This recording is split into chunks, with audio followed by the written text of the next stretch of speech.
Bonjour, alors aujourd'hui on va voir comment j'ai réalisé ce couteau en voyant bien étape par étape. Donc c'est pas du tout une vidéo de professionnel, hein. Je suis un pur amateur, c'est pour donner envie à des débutants comme moi de se lancer et puis peut-être de récolter quelques conseils de gens un peu plus expérimentés s'ils tombent sur cette vidéo. Voilà, donc c'est un couteau que j'ai fait pour un copain qui m'a remis au départ ce pauvre schéma. Mais il y avait quand même déjà une idée. Il m'a donné un schéma un peu plus élaboré ensuite. Et moi j'en ai tiré ceci. J'ai fait quelques petites modifications en fait quand on met les deux dessins côte à côte. On voit que j'ai rajouté un petit peu de ventre à la lame pour une meilleure coupe. Et j'ai approfondi l'encoche pour le doigt et j'ai un peu arrondi le manche. Alors c'est possible de faire aussi un modèle en bois, ça c'est pour un autre couteau. Ça permet de le tester, de voir s'il est confortable, éventuellement de le modifier. Je vous conseille fortement de le faire. Alors on découpe le modèle, donc soit en bois, soit en papier. Et ensuite on va le reporter sur une plaque de métal. Donc ça c'est du métal, c'est du XC75 de 3 mm d'épaisseur que j'ai trouvé chez Eurotechnie, c'est de l'acier bon pertuis. Donc on reporte la forme du couteau sur la lame pour pouvoir faire la découpe ensuite. Et on fait ça à la disqueuse, enfin moi j'ai fait ça à la disqueuse, c'est possible de le faire à la scie à métaux. Ça prend à la disqueuse vraiment 5 minutes, hein. C'est assez rapide, faites attention, le métal est très brûlant et protégez-vous des étincelles, protégez-vous les yeux bien sûr. Hein. Donc on découpe grossièrement la forme. Il y a des gens qui arrivent à être beaucoup plus précis que moi, hein. Moi j'ai fait une forme grossièrement. Donc tout ce qu'on coupe à la disqueuse, on n'aura pas à le poncer, et les disques qui coupent à la disqueuse coûtent quand même moins cher que les abrasifs. Donc voilà le résultat une fois découpé. On va égaliser ça à la ponceuse. Alors c'est possible de le faire avec un disque de disqueuse aussi, hein, ce que je fais là. Là j'ai un combiné ponceur qui sera bien utile aussi pour la suite du travail, on verra. Donc on plonge la lame dans l'eau quand elle chauffe trop pour pas se brûler les doigts. Ça permet de travailler plus longtemps. Alors j'utilise l'arrondi du plan de ponçage pour sculpter ma forme de couteau. Donc là ça commence à ressembler grossièrement. Par contre il y a encore quelques petites zones qui sont pas très précisément qui respectent pas précisément le schéma. Donc je refais les petites marques au feutre pour pouvoir mieux voir où j'en suis. Donc on voit bien, c'est surtout l'encoche là qui correspond pas bien à la forme. Donc je fais ça un peu plus propre avec le plan à 90 degrés et j'utilise au maximum les formes que me permet mon outil de ponçage. C'est du travail relativement grossier, hein. Et puis pour les zones qu'on peut pas auxquelles on peut pas accéder avec la ponceuse, et ben à l'huile de coudre, c'est possible aussi de faire l'intégralité à la lime bien sûr, hein. Voilà le résultat, ça commence déjà à ressembler à un couteau, mais il y a encore beaucoup de boulot, ça c'est sûr. Donc là je vais percer les trous, alors on peut reporter les trous, faire plein de trucs compliqués, moi je perce tout simplement à travers le papier. L'acier cet acier là il se perce assez bien avec un forêt métal standard. J'ai malheureusement pas de pied pour ma perceuse,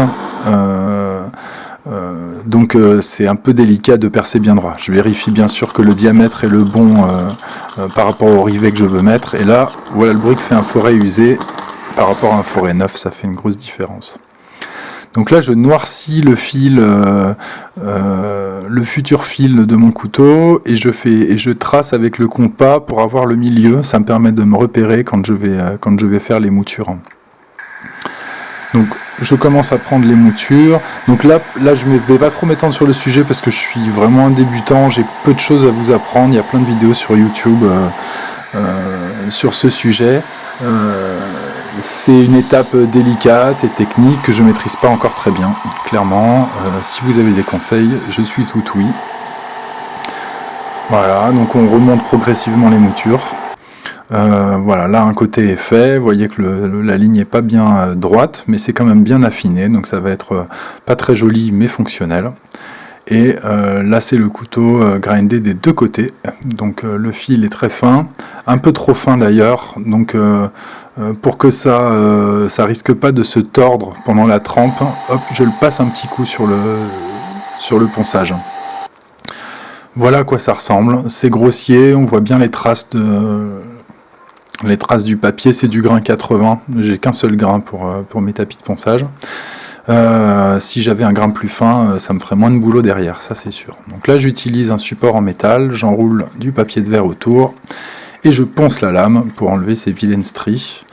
Ça prend pas mal de temps, mais c'est pas très difficile, donc il faut juste être patient, bien appuyé. La lame chauffe quand on fait ça, donc ça prouve qu'on fait bien du travail. Et puis progressivement on arrive à un papier plus fin. Moi je m'arrête au 500, je suis pas un perfectionniste. Le couteau va déjà suffisamment pêcher d'un point de vue finition pour pas que je m'emmerde trop avec ça. C'est déjà quand même plus joli, vous voyez. C'est important de bien poncer avant la trempe, parce que bien sûr quand le métal sera plus dur, pour enlever les stries, ça sera beaucoup plus de travail. Voilà le couteau une fois poncé. J'ai insisté sur le fil, vous allez voir plus tard que sur la partie qui reste plate de la lame, j'ai essayé de garder un aspect brut de forge à la demande du copain pour qui je fais le couteau. On ponce aussi les tranches, et là vous voyez que j'ai percé quelques autres petits trous qui serviront à l'accroche de la colle. Donc là le couteau est prêt à être trempé.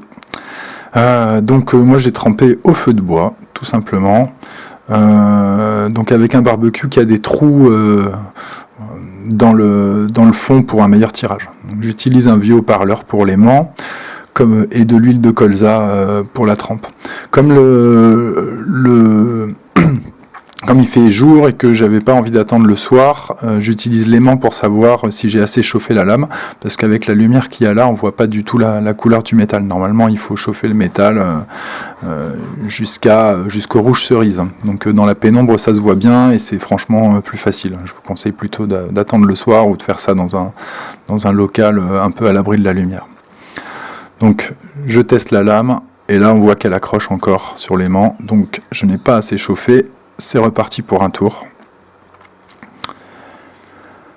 Hop, je place bien les braises tout autour. Avec le soufflet, c'est important de ne pas souffler directement sur la lame, de souffler à travers les braises, parce qu'apparemment l'oxygène, s'il arrive directement sur la lame, ça enlève du carbone à la lame. Donc ça diminue ses propriétés. Donc là, vous allez voir que ça n'accroche plus l'aimant. Donc je trempe, j'essaye de faire vaguement une trempe sélective, c'est-à-dire je force plus sur le fil. De toute façon le manche n'a pas besoin d'être aussi dur, ça permet au couteau d'être un peu plus résistant à la torsion, de casser moins facilement. Voilà, l'huile de colza ne s'enflamme pas, contrairement à l'huile de moteur que j'utilisais avant. Ça fait un peu moins toxique comme manipulation. Il faut que l'huile soit un peu chaude, 50-60 degrés apparemment c'est l'idéal. Voilà, bon là de toute façon la lame est trempée. Donc il ne faut pas traîner entre le feu et l'huile.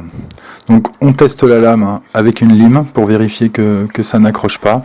Là pour la petite histoire, ça a accroché un peu, donc finalement j'ai refait le processus derrière que j'ai pas filmé. Donc là on voit que la lime accroche un petit peu sur la lame. Je ne sais pas si c'est bien flagrant sur la vidéo.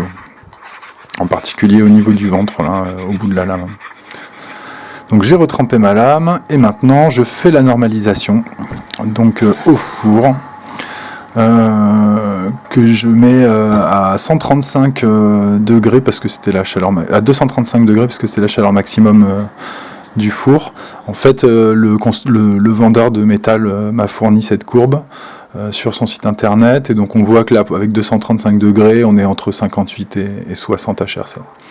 Pendant que tout ça chauffe au four, je fais mon micarta. Alors pour pas alourdir cette vidéo, je ferai un tuto séparé. Je fais mon micarta à partir de serviettes en papier et de résine. Voilà, la lame a passé 1h30 au four pour être sûr et certain d'avoir les 45 minutes. Donc maintenant, je peux la nettoyer. Donc je la nettoie que grossièrement sur la lame, puisque l'idée c'était de garder un aspect un petit peu brut de forge. Vous verrez, le rendu est pas extraordinaire, mais c'était ça l'idée. Voilà, donc je polis plus la partie du fil. Mon micarta a séché pendant ce temps-là. Je découpe les poignets. Une forme grossière, ça peut bien sûr se faire à la scie. Alors attention, la poussière de micarta, de résine là est très toxique, donc il faut absolument porter un masque et éventuellement des lunettes aussi pour vous protéger. Donc je forme grossièrement les plaquettes. On voit que là j'avais fait une épaisseur de micarta un peu épaisse. Je trace plus précisément la forme des plaquettes avec le compas pour pouvoir travailler de manière plus précise. Encore un petit peu de mise en forme. Vous voyez le nuage d'époxy là qui se dégage, ça c'est horriblement toxique. Donc j'utilise comme d'habitude mes courbures. Là je perce les trous de mon manche. C'est pas bien compliqué, mais comme toujours, c'est difficile de percer droit quand on n'a pas le matériel adapté. Mais bon, là sur ce coup-là, ça s'est pas trop mal passé, mais il faut faire bien attention. Je mets des clous du diamètre des futurs rivets pour maintenir en place. Et voilà à quoi ça va ressembler. Donc là on voit qu'il y a encore pas mal de matière à enlever. Mais en tout cas les rivets peuvent être insérés, ils sont un petit peu durs à rentrer, je trouve que c'est pas plus mal. Donc là j'usine le début du manche qui sera proche de la lame, parce que c'est plus difficile d'y accéder une fois fixé, donc c'est important de le faire avant de coller le manche de la lame. Ça permet un aspect, une finition un peu meilleure. Voilà, donc vous voyez que j'ai fait des petits trous qui traversent pas complètement sur les poignets pour que ça accroche mieux la colle. Je nettoie bien à l'acétone le manche et les poignets pour que la colle accroche bien, et j'utilise une vieille colle époxy qui traînait. La résine du micarta marcherait aussi très bien. Donc on mélange bien. On applique généreusement. Là j'ai mis les rivets pour avoir moins de saleté dans les trous. Voilà. J'ai protégé la lame avec du scotch de peintre pour éviter d'avoir des traces d'époxy sur la lame qui sont difficiles à faire partir une fois que ça a durci. Hop, on ajuste. Donc j'ai laissé les plaquettes dépasser encore, ça veut dire qu'il y aura pas mal de travail de mise en forme derrière, mais ça me paraît plus sûr de procéder comme ça. Voilà, on pince. J'enlève une partie de l'excès, mais en fait il en restait pas mal, mais j'en enlève au moins une partie, ça fera toujours ça de moins à poncer. Et là, à cet endroit-là, c'est là que c'est le plus important, parce qu'on ne pourra pas poncer facilement. Et hop, c'est parti pour 3 heures au soleil. Normalement, ça durcit en 24 heures quand il fait froid, et en 3-4 heures si la température monte au-dessus de 40 degrés. Et voilà, là on attaque la mise en forme. Donc j'y ai passé pas mal de temps, c'est pratiquement là-dessus que j'ai passé le plus de temps. Voilà, on commence à voir un peu la forme se dégager. La partie inaccessible par la ponceuse, je le fais à la lime. D'ailleurs malheureusement ça a laissé des marques. Voilà, ça commence à ressembler à un manche. Là la partie arrondie est très importante. Donc ça j'y ai passé un bon moment aussi. J'utilise des bandes usées que je découpe. J'avais un étau mais il est en intérieur, j'avais pas envie de faire de la poussière d'époxy à l'intérieur, donc j'ai préféré me faire un petit montage comme ça. Voilà, ça commence à ressembler à un manche. Le confort est pas mal, et en fait là je me suis rendu compte que le cul du manche était pas très confortable, il était trop épais. Donc j'ai décidé de repartir pour un tour et d'affiner le cul du manche. De toute façon la largeur de ces culs de manche c'est important quand on veut utiliser le couteau pour coupe à la volée pour le shopping, mais ça sera un couteau léger donc c'est pas tellement utile. Donc c'est reparti pour un tour. Donc j'ai perdu une bonne 45 minutes en tâtonnant sur le 45 minutes, 1 heure en tâtonnant sur la forme du manche. Ponçage au grain 800, une petite goutte d'huile pour faire ressortir les couleurs. Franchement, ça change pas grand chose au grip. J'ai pas voulu le poncer plus fin parce que je veux quand même garder un certain grip. Voilà, la prise en main, je trouve, est vraiment convaincante. On verra si le copain à qui a destiné ce couteau sera convaincu. Si ça lui va pas, j'affinerai le manche. Mais je trouvais ça intéressant de le faire épais sur le milieu du manche. Le rendu du micarta est plutôt joli. Le rendu brut de forge est plus discutable. Et puis ça pêche pas mal en termes de finition. Hein, clairement, on voit bien que je suis pas très aguerri. Hein. J'espère que je m'améliorerai à l'avenir. Donc maintenant j'ai 10 parce que le fil était toujours... il faisait toujours à peu près un demi-millimètre d'épaisseur pour la trempe. Donc je prends mon temps et j'ai pas peur de faire des rayures sur la lame. Je le repolirai ensuite. Un petit coup de céramique, un petit coup sur le cuir, et puis voilà, quelques petits tests de coupe quand même pour voir. Voilà, j'arrive à un bon fil. Je trouve qu'il est assez fin, donc c'est assez convaincant.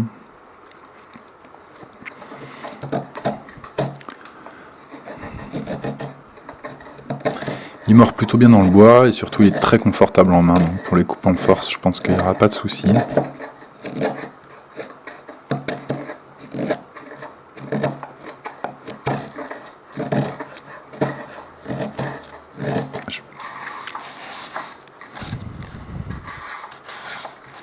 Bon, a priori, voilà un couteau fonctionnel. Test de la pointe, j'avoue que j'ai été un petit peu timide. Je lui dirais de faire attention. C'est un des premiers morceaux de X75 dont je fais le traitement thermique. Donc j'ai que moyennement confiance quand même dans mes capacités. S'il casse, je préfère que ça soit à l'usage que en test. Bon. Voilà, c'est un tranchant que je juge satisfaisant. Maintenant, il reste à voir si le futur propriétaire, ça lui plaira. Voilà. Et merci d'avoir regardé. J'espère que ça vous donnera envie de démarrer à faire un couteau à votre tour. Pour les gens qui s'y connaissent mieux, s'il vous plaît, donnez-moi des conseils si vous voyez des trucs que je fais pas très bien. Et puis le tutoriel micarta est à suivre.